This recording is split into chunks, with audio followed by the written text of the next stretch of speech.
Em nome do Pai, e do Filho, e do Espírito Santo. Amém.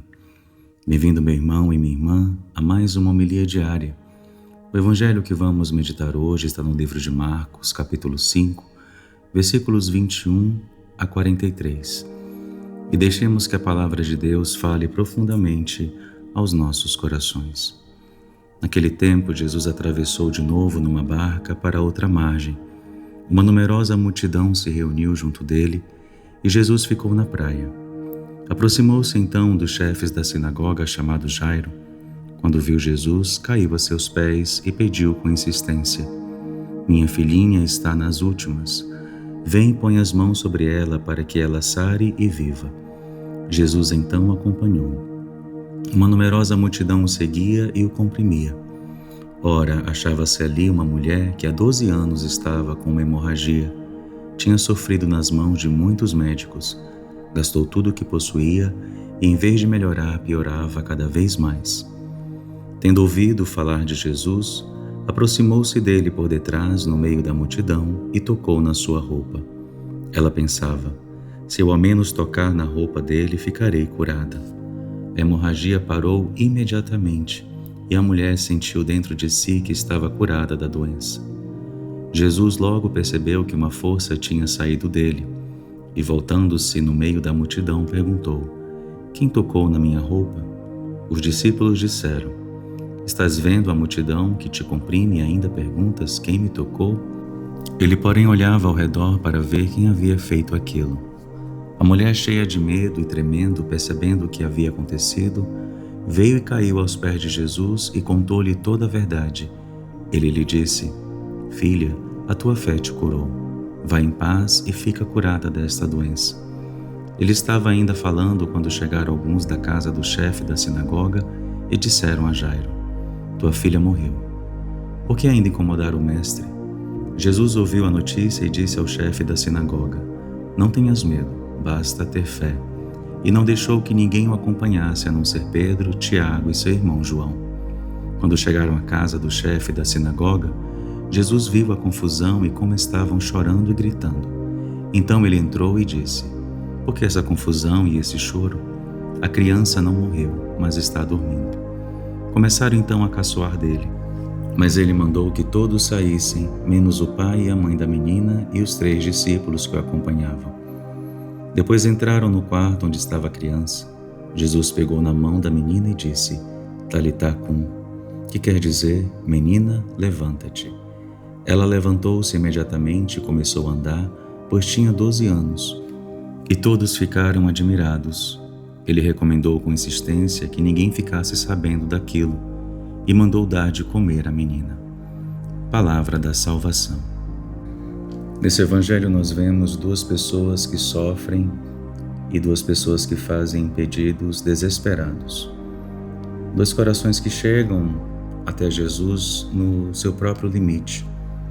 De um lado nós temos Jairo, um pai com a filha que está morrendo, e do outro uma mulher doente há 12 anos, que já está empobrecida, cansada, tendo tentado de tudo, mas não recebeu nenhum resultado. Aqui nós temos 2 dores diferentes, mas são dores humanas.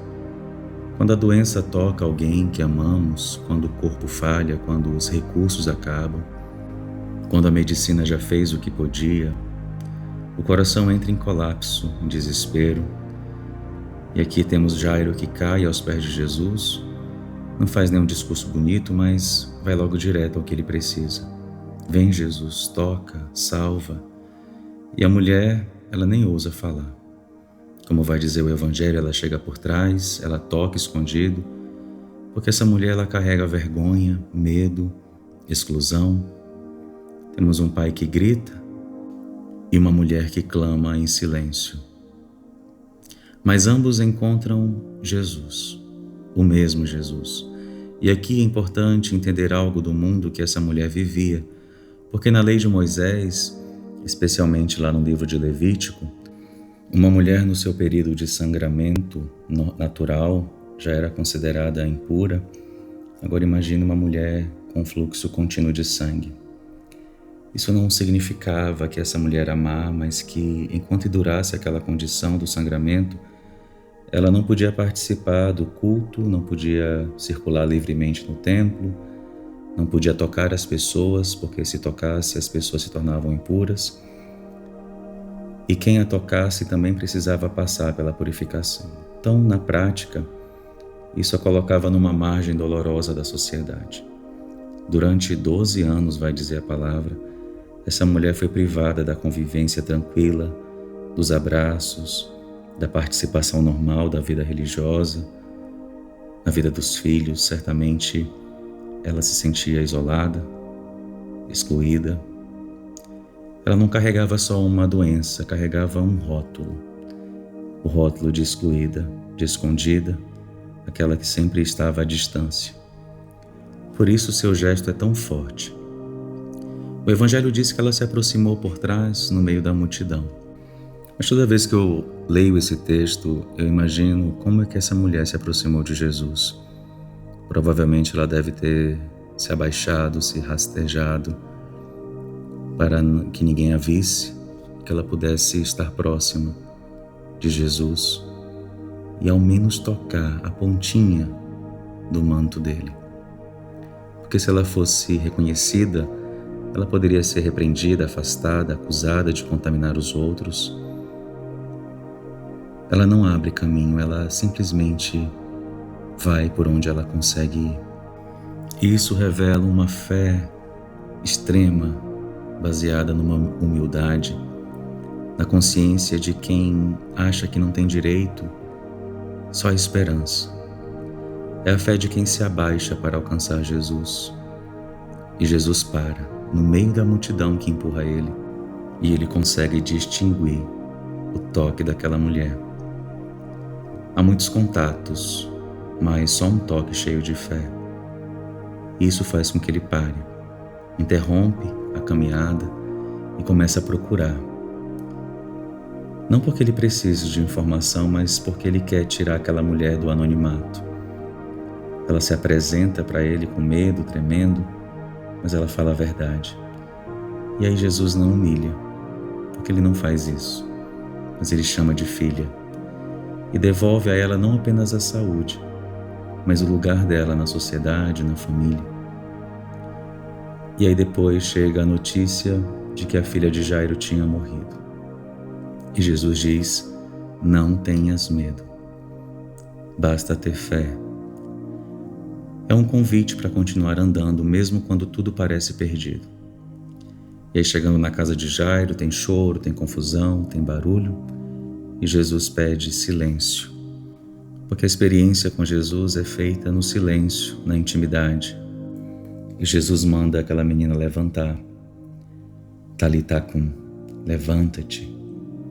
Muitas pessoas também já perderam a esperança, já vivem como se a vida não valesse a pena. E hoje a palavra de Jesus vem nos ordenar: levanta-te, a vida continua, a vida não acabou. Hoje a igreja recorda São Brás, que é invocado como protetor contra os males da garganta. E isso nos ajuda hoje também a rezar pelos doentes, por aqueles que aguardam exames, resultados, pelos pais que estão angustiados com as dores dos seus filhos, por aqueles que sofrem escondidos, sozinhos, por aqueles que se sentem rejeitados, excluídos, aqueles que acham que não pode mais tocar Jesus por causa de seus pecados, de suas falhas. O Evangelho hoje pode nos deixar duas perguntas. Onde é que eu hoje preciso tocar em Jesus com fé? E em que situação ele continua dizendo: ei, não tenha medo, continue comigo, eu estou aqui, levanta-te. Agora, meu irmão e minha irmã, eu quero te convidar a silenciar por um instante. Respire. Traga ao teu coração o nome de alguém, a dor de alguém, ou talvez até mesmo as tuas dores. E vamos rezar juntos. Senhor Jesus, Tu conheces as feridas do corpo e da alma. Dai-me a coragem de Jairo, a confiança e a ousadia daquela mulher, de ter uma fé que se abaixa, mas que não desiste. Onde houver doença, passa com tua mão. Onde houver medo, fala com tua voz. Onde houver morte interior, chama novamente a vida. Toma-me, Senhor, pela mão, levanta-me. Quero caminhar contigo. Entrega-me a paz que nasce da confiança e a esperança que não se rende. Permanece comigo, Senhor. Eu confio em Ti. Amém. Santa Maria, Mãe de Deus, rogai por nós, pecadores, agora e na hora de nossa morte. Amém. O Senhor esteja convosco. Abençoe-vos Deus Todo-Poderoso, Pai e Filho e Espírito Santo. Amém.